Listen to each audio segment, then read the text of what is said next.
নমস্কাৰ, মোৰ নাম শ্ৰীৰাংশ বৰা। মই আজি ৰুক্মিণী নাটকৰ শ্ৰীকৃষ্ণ সংলাপ ক'বলৈ আগবাঢ়িছোঁ।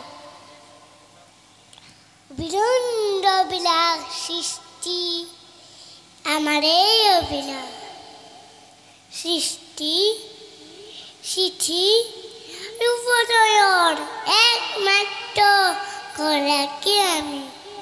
কিন্তু এই মায়ামৰ সংসাৰৰ সকলো ফালে স্বাৰ্থপৰ, মায়াত আবদ্ধ হৈ কতজনে পাহৰি গৈছে মানৱত্ব জ্ঞান, পাহৰি গৈছে হৰি পূজা।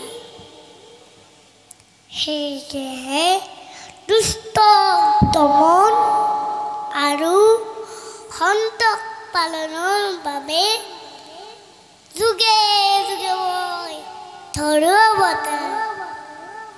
যাওঁ যাওঁ মই নিষ্কটাই পথ সমুক্ত হয়। ধন্যবাদ।